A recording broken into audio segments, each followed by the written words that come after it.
Hi, my name is Charlotte Kavanagh. I play Rosemary on Grease, Rise of the Pink Ladies, and this is Young Entertainment Magazine.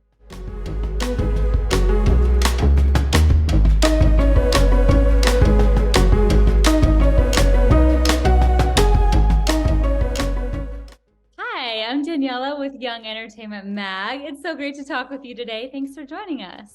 Thanks for having me. Yeah, of course. Diving right in. First of all, you look so cute. You look like you're just a character from Greece right now with your hairstyle. I mean, it's amazing. Was this inspo from the show by any chance? Definitely, Yeah. definitely. Yeah, after the show, my wardrobe really changed. I wear a lot of bright colors. My hair is usually flipped up like this. I'm just obsessed with the look. That is so fun. So, like, did you ever have an interest in like the 1950s like style before you were in this series, or is it completely new? I think a little bit before, when I Yeah. was a teenager, I was really into Marilyn Monroe and was really obsessed with her, and I idolized her definitely. So it's not brand new, but it definitely re-sparked that. Totally. Okay, and you look like such a Marilyn. I feel like you're definitely bound to play her at some point if you haven't already. Yeah, right. Well, hopefully, I was her for Halloween one year. That went over pretty well. So That was a good test run. You're like, this could work. I love yeah. that. So fun. So obviously Greece is so iconic. So how incredible that you're a part of this huge franchise. What was your first introduction to Greece? Was it like growing up? Were you in like the middle school version of it or did you watch it on TV? Like what was your introduction?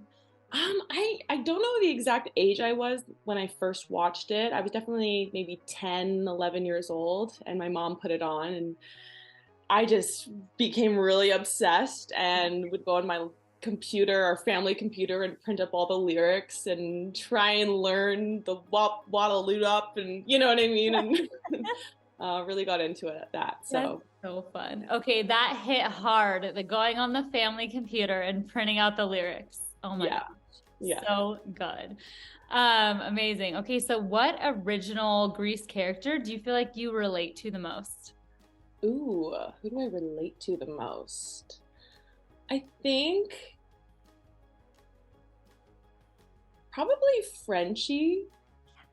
Yeah, I think Frenchie because she's a bit of an oddball, but she has this amazing friend group that just love her and support her for who she is, Yeah. and you'd think Rizzo would just think she's kind of this like crazy person, but she's there for her, and I really love that. I had friends that were like that because I was a bit crazy kooky back in high school too. So yeah, I think I relate to her the most. That's so fun. I have to say, in my middle school's Grease production we did, I played Frenchie and I loved it. Well, I'm sure you're a perfect Frenchie. I It was love so that. fun. And I remember like having the big pink wig and everything for beauty school dropout. It was just like, Mhm. it was the best. Definitely. So how did you decide when, let's see. Hmm. Oh, okay, yes. I love this. Okay, so sorry, I got my doc just froze on me for a second. So how did you decide that you wanted to audition for TV versus auditioning for the stage? Ooh, that's a good question. I've always been a really big fan of film and TV. I never really got into theater in high school because I was doing competitive dance, which took up all of my time. I auditioned for Beauty and the Beast, the production, but when I got the schedule, I was like, okay, it's not meant to be. That's fine. And so when I then, started working as a dancer, everything was film and TV. And in Vancouver, there's so much work. Wow. And I just fell in love with being on set. I definitely would love to try being on stage in the future, but for now, I like the camera. Yeah, I love that. That is so cool. So, will there be any parents in the show, or is it all about high school students? There are parents, there are adults in the show. So, which is so great. I feel like it really makes the show for everybody. So Yeah, it doesn't matter what age you are, you're definitely going to find someone you relate to. totally. Mhm. So, what is your favorite part about playing Rosemary? She's a villain. And it's really it was It's funny because growing up, people always told me, "Oh, if you were ever to play something, you'd probably play the villain," and I was like, "Okay, I'm not sure how to take that," but it's actually so much fun, and obviously, I'm not actually like a villain in real life, and yeah, she's Rosemary is she's like a fire, like a little bit out of control, and so it was really just fun, and I got to make really big choices with her as well, which I love. Yeah.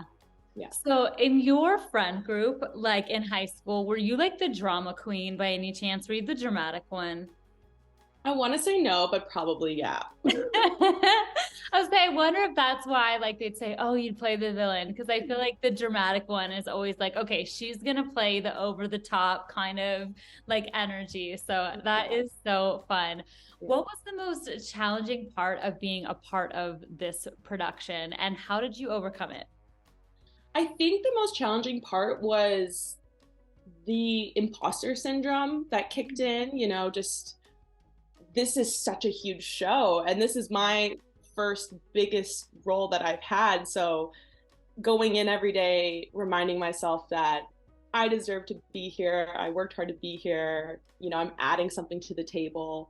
But, a lot of us actors, when we first started, after the first 2 weeks, we all talked to each other. And I was like, does anyone else feel this way? And everyone's like, yeah. So we were all in it together and we all kind of got over that together. But yeah. Totally. How does that impact you during the audition process? Do you find yourself coming up against like that imposter syndrome during the audition process, or is it more of after you get the role and then you're on set, you feel that? Or both? I I think the closer I got to booking the show, it started to creep in a little bit. Yeah. Because when you're auditioning, like you're auditioning all the time, and you don't even really you don't audition thinking like I'm gonna get it. You're like audition, do your best, and then let it go. Yeah. So once I was then past the first round, I was like, oh, okay, I actually have a chance here, and and but you know what though, the audition process was so great and they were really comforting and really reassuring that Yeah. it did make it a little bit easier. So yeah, Yeah. That's so fun. And was most of it over Zoom or was it in person? it was over Zoom. Yeah. So I So, was in my bedroom. wow. And that's so wild, right? How has been like auditioning over Zoom for you been different than in person? And do you have a preference? It's funny because auditioning in person feels like eons ago, because it was before COVID. I think I had my last in-person audition properly. It has, I don't know what I prefer. I honestly do like Zoom. I like the fact that I can just do it from home and be Yeah. comfortable, and I can like wear a nice top and then like sweatpants on the bottom. Totally. But I definitely do miss the in-room energy, and Yeah. I feel like you get to connect with the casting directors Yeah. a lot more. So yeah. Totally. That makes so much sense. So, how does filming, singing and dancing for the small screen differ from that of a live theater? Ooh. Um, I mean, it's really different. It's not live, so Yeah. you get to do it over and over again, which is interesting because when you're doing film and TV, like with the dance scenes, like they would do really long shots, or Mm, usually the dances were choreographed that it can go from beginning to end rather than just sections. So you're looking at like a 2 minute and a half piece that you're doing over and over and over again until they get the right part. Whereas with live theater, it's like one go and then you're done. But also yeah. then you're like, hopefully I didn't mess up that kick or fall out of that turn. So yeah. Yeah, that's such a good point, and like what a crazy concept because I grew up doing theater, so it's like I can totally picture that. You do your number and then you're off stage on to the next scene, but Yeah. that's so wild that you have the whole long choreographed dance that they're filming. That Mhm. must get kind of exhausting too, like stamina wise, having to do it over and over again. So it's probably pretty incredible like practice to build that up. Yeah, everyone's endurance got really good during the show. Yeah, Yeah. that's so cool. So, what did you do to kind of help yourself get into that early 1950s headspace? Was there like a Spotify playlist that you listened to? Or there like some older movies you watched? Did you have any like go-to things to help you get into that headspace? I did some research on just proper etiquette when it comes to being the 1950s. Like I learned that like proper girls are not supposed to cross their arms, Mm-hmm. which I was like, oh, I'm playing a bit of a mean girl. Like that seems like such something I would do. So I was like Yeah. learning how to find other ways to position myself. Oh. I had a playlist. It wasn't a 1950s playlist, but it was like a Rosemary inspired playlist that I'd listen to usually on my way to work. Yeah. And it's pretty random and chaotic, but that's Rosemary, I guess. So Yeah. yeah. Is there one song that you can share that's on it that we would like all know? Um, hold on, let me look at it right now. I'm just trying to think what's the one I want to share. Well, obviously, you know what's on here is "Love Grows Where My Rosemary Goes" because Oh, cool. I was like, well, that's just a perfect song for my character. I have "Rich Girl" cover Ooh. by Lake Street Drive. Dive. Yeah. Awesome. I love that. Okay, I just can't you have people like follow your playlist on Spotify? Can't you do that? Like you can make them I think public. so. I just thought that would be so fun, like on launch day or something. If on your Instagram you put like okay, follow my Rosemary like Spotify playlist. That could be so cute. Oh, that's such a good idea. I should do that. Yeah. How fun. Okay, so what's one thing about Rosemary that you feel like is more 2023 than 1954? Mm, more 2023. I think hmm, that's a really good question. She's a bit more like she's a bit of a like a how do I say this? A disturber Okay. to to things that are going on in the school, other people, and I don't think like a proper girl in the 1950s would really do some of the things that she does to other kids, even her friends. Oh, wow. Um, yeah, Cool. That's fun. I yeah. can't wait to see this. So, what is one thing about playing Rosemary that you think you'll take on with you to like the rest of your acting career? I think her, just her confidence. Yeah. Yeah, her confidence in herself. And yeah, her just like ability to just like never stop and never give up. If she has a goal, she will go for it. So Yeah. yeah, I think that's something I want to take on. That's Also, awesome. just in life. Totally. Yeah. No, that's great. If there was one original cast member from the original Grease that you could like bring onto this show as like a guest star, who would it be? Oh, you know who I love from the original Yeah. is Blanche. She is Yeah. Principal McGee's assistant. I actually don't know if she's still alive, but Okay. she is so funny. She was one of my favorite characters in the movie, and she's just like, she's like a side character, but every single scene she's in, I feel like she just like steals the show, and she's hilarious. So That is so fun. I'm yeah, sure that's like probably doesn't get that many shout outs. I'm sure she'd be totally flattered. That's yeah, really Dottie Goodman, she's the one. amazing. So what's one first for you that you did like on this series that was just like a first in your acting career? Oh, there was a lot of firsts. Yeah. I think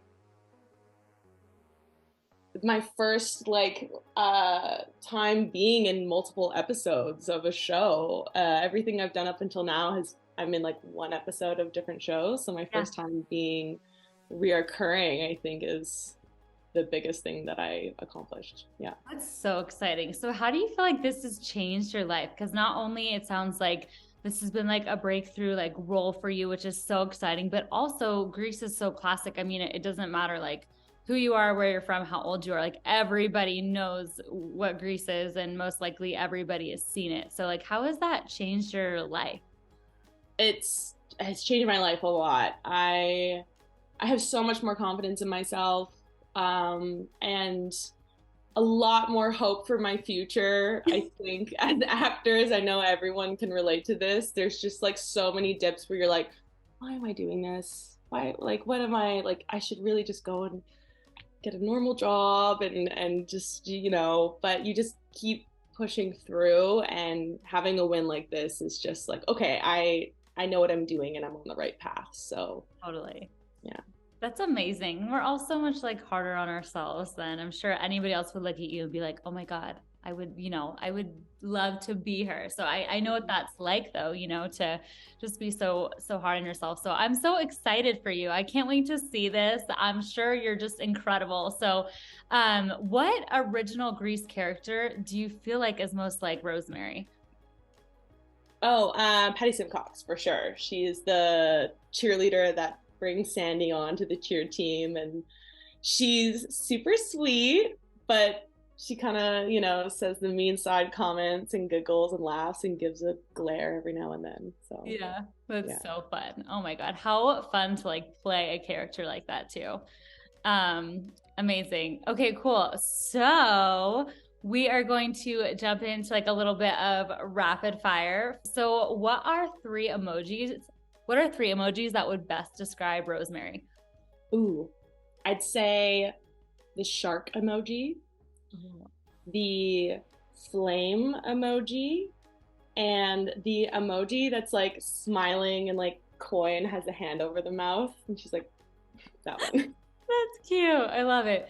Okay, so if Rosemary had a Starbucks order, what would it be? Ooh. I feel like it'd be something close to a milkshake. So, like a vanilla bean wrap with some whipped cream on top. Nice. I love it. And what is your Starbucks order? Every single day going to set, I got a oat milk latte. Sometimes I'd add a little bit of hazelnut to it, but that was my go-to. Yeah, so good. So what is your favorite on-set snack from Crafty?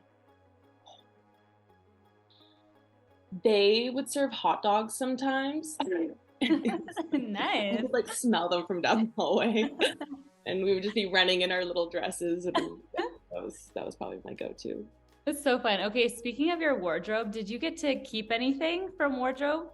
No, I did not get to keep anything. A lot of the dresses are actually from the 1950s, so they're 70 Oh. years old. And Oh my gosh. yeah, so we had to be really careful with them and wear these really funny looking capes when we would eat, and had to be really careful with everything. So I didn't get to take anything home. The only thing I took home was a pair of slides Oh, that nice. wardrobe gave me, but that was it. That's fun. Okay, yeah. If they're the dresses are that old, I imagine they're so delicate, and you're probably like Yeah. so afraid to just move or rip anything or spill anything on it.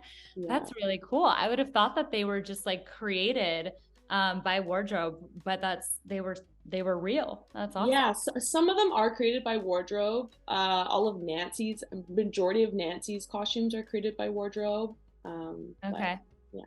that's awesome. Okay, do you know what an ick is? Yeah. Okay. So two parts to this question. What would Rosemary's biggest relationship ick be? And then what would your biggest relationship ick be? Ooh. Okay, Rosemary's biggest relationship ick would be when, I think, like if she were to go and like hold hold a hand or go and do something, and like he'd pull away. Ooh, yeah. I think that would really just like Yes. gross her out and make her really upset. And my biggest relationship ick is when they chew very, very loud. That is for sure my biggest relationship ick. Don't want That's to a hear you good chew. one. Yeah. That's a common one. So funny. Okay, do you know what a celebrity rider is? No, I don't. It's like when you get to be like a really big celebrity, and then in your contract you have like all these specific things that you have to have in your trailer. So like celebrities get so extreme and detailed with theirs. I just read like Beyonce, she has to like have red toilet paper in her trailer, and then there's just so many things you can get like really particular about, and it's kind of fun. So like if you like when you have your celebrity rider, what would be some things in it? Some like extreme dramatic things that you'd have? Ooh, I definitely want my own like espresso maker in my trailer. That would be for sure. That's so Um, and I don't know, extreme, like a massage chair, I think, to fun. relax before and after and in between shots. Um, so many snacks, all the chip flavors. What else? That's amazing. I don't know. I don't need much, but No, that's great. This has been my favorite one so far. The espresso machine and the massage chair. I'm in. That sounds great. Okay, so these were a couple questions that we, in previous interviews with your fellow castmates, we also asked them. So it was like fun to see like their different answers and how some of them were the same. So who do you feel like was the biggest like on-set clown, on-set prankster, always kind of making everybody laugh in between takes? I think Dylan Sloan was. Yeah, he plays Neil on the show, and it was yeah. I mean, him and we spent a lot of time together because he's also plays a Soch. Yeah. But he's just hilarious. I Yeah. love it. Callie also said Dylan. Okay. And I just talked to him last week. That's amazing. Okay, so who do you think was the biggest like original Grease fan who just knew like every word to the original great Grease and like all the facts, all the things? Definitely Madison Thompson. Oh yeah, she is the biggest Grease geek out there. Yeah, she loves it so much, and like we all are obsessed with Grease, but Yeah. she knows it. Yeah. Everybody said Madison. So Okay. so fun. Okay, so who had the best wardrobe? I would definitely say Nancy's character or Trisha's character, Nancy, had the best wardrobe. It's all original, and each piece tells a story about where she's at in her life and how she's feeling that day. And yeah, her wardrobe's insane. Amazing. Cheyenne's had the same thing too. She said Mm. Nancy. So amazing. Well, thanks, girl. You absolutely killed it. That was really wonderful. Hey, this was so much fun. Thank you so much for having me. Yes. So we'll post it on our TikTok, Instagram, everywhere. We'll be sure to tag you. But thanks again. And we can't wait to see what you do next. Thank you. And don't forget to subscribe to Young Entertainment Mag.